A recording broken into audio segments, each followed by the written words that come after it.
Now, Mr. Speaker, I rise to express my wholehearted support for this effort, for H.R. 6.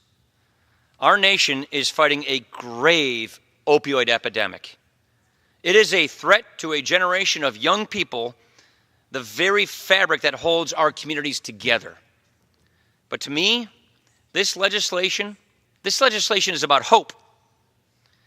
I've got the honor of speaking with and knowing 3 brave Wisconsin families who have dealt with this, families that I've gotten to know over the course of time. Kyle Puchek.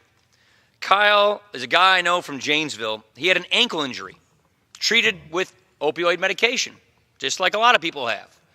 He developed a dependency, and then he eventually turned to heroin. He is now clean, and he works with nonprofits in Janesville to encourage others to seek treatment. He is helping making sure that people don't make the mistakes he made, and he's making a huge difference. Michelle Jaskolski. Michelle has 2 sons, former high school athletes who became addicted to heroin, and they are in recovery. She understands the loneliness that comes with being a mother in this situation. She understands how isolating it can all feel. And now she advocates for more resources to fight this epidemic, and she supports other families so that they don't feel like they're facing this fight alone like she did. Jason Simkakowski.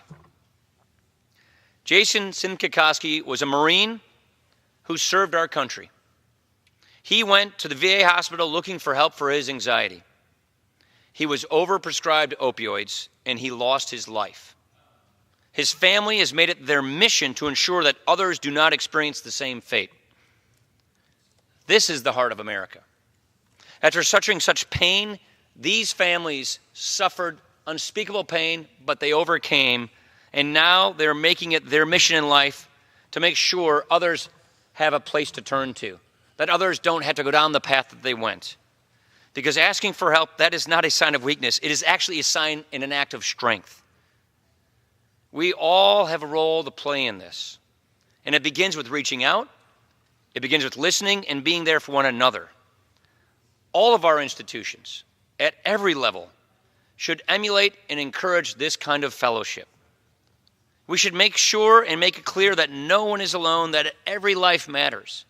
Well, this bill is titled with the perfect title, the Support for Patients and Communities Act. It's bipartisan. It's high time we do it. It is a very, very strong and good step in the right direction. It will advance treatment and recovery. It will improve prevention. It will give resources to communities, and it will fight deadly drugs like fentanyl.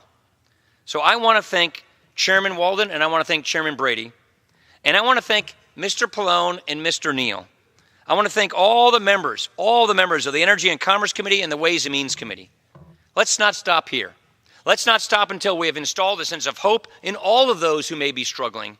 Let's not stop until we have ended this epidemic. I urge the entire House to vote yes, and I yield back.